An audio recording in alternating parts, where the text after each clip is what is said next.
Nachádzame sa v jednom z depozitárov porcelánu v múzeu Červený kameň. Sme v miestnosti, kde sú trvalo odložené zbierkové predmety, ktoré zbierku porcelánu, skla, keramiky tvoria. Táto zbierka patrí k najväčším zbierkam nášho múzea, je skutočne počtovo najpočetnejšia, má viac ako 4500 zbierkových predmetov. Sú to sústredené predmety, ktoré sú vyrobené z porcelánu, keramiky, ale aj predmety vyrobené zo skla. V rámci našej zbierky, ktorá, dá sa povedať, patrí k najvýznamnejším na dnešnom Slovensku, sú tu zaradené predmety, ktoré majú široko ďaleko veľký význam a patria k najvýznamnejším u nás. Máme tu niekoľko ucelených kolekcií, ktoré ešte vychádzajú z pôvodných pálfiovských rodových umeleckých zbierok, ktoré boli založené v polovici 18.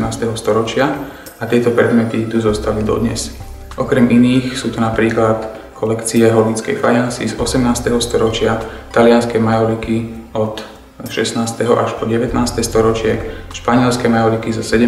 storočia, ale aj mnohé iné, napríklad niekoľko kusov habánskej keramiky, ktorá vznikla v prvej polovici 17. storočia a k najvýznamnejším zbierkam, predmetov, ktoré boli vyrobené z porcelánu, patrí majsenský porcelán s cibulovým vzorom alebo kolekcia predmetov vyrobených v svetoznámej porcelánke Séver.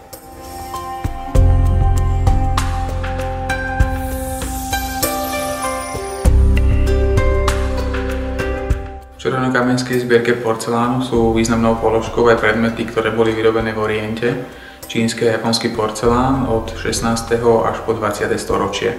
Na Slovensku nie je špecializovaného múzea, ktoré by predmety z tohto územia zbierali, preto sú orientálne výrobky rozložené medzi viaceré slovenské múzeá.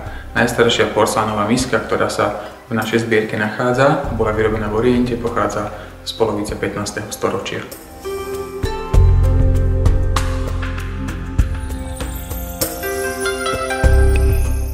Niektoré zbierkové predmety, ktoré sa v depozitári porcelánu nachádzajú, sa k nám do zbierok už poškodené dostali. Iné predmety boli poškodené počas dlhodobej rekonštrukcie múzea, kedy bol zbierkový fond na rôzne miesta premiestňovaný podľa toho, ako sa hradný palác rekonštruoval, a iné boli poškodené pri manipulácii odbornými pracovníkmi. Preto naše múzeum dbá aj o túto časť našej odbornej práce, že sa snažíme predmety, ktoré sú poškodené a pri ktorých vieme, že ich v budúcnosti hodláme expozične alebo výstavne využiť, priebežne reštaurovať. To je prípad ičbánu, ktorý sme reštaurovali v minulom roku. Je to predmet, ktorý sa k nám dostal bez ucha a hrdla. Nakoniec bol ešte v 80. rokoch počas rekonštrukcie hradného paláca rozbitý a následne pri minuloročnom reštaurovaní bol predmet zrekonštruovaný do pôvodnej podoby, chýbajúce časti boli doplnené a predmet sa dnes zaskvel vo svojej pôvodnej kráse.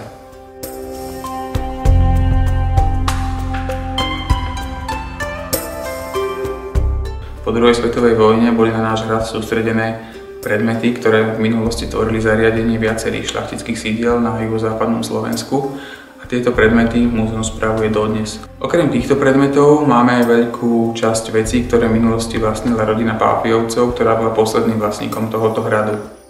Predmety, ktoré múzeum spravuje, sú zaradené do zbierkového fondu, a to znamená, že podľa súčasného zákona o múzeách a galériách tieto predmety múzeum vlastní permanentne. To znamená, že pokiaľ nepríde k zničeniu predmetu, tento predmet bude v zbierke zaradený vlastne stále a nemôže byť z nej iba tak vyradený.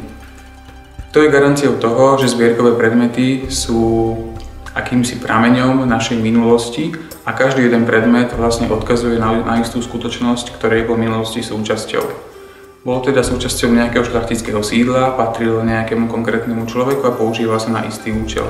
A práve to je zmysel toho, prečo tieto predmety múzea spravujú, lebo tento predmet je vlastne akoby archívny prameň. Je bádateľom a odbornej verejnosti prístupný neustále a v budúcnosti, keď bude poznanie minulosti hlbšie a podrobnejšie, môže sa tento predmet stať opätovne predmetom skúmania a môže byť vyhodnotený na úplne inej úrovni ako doteraz.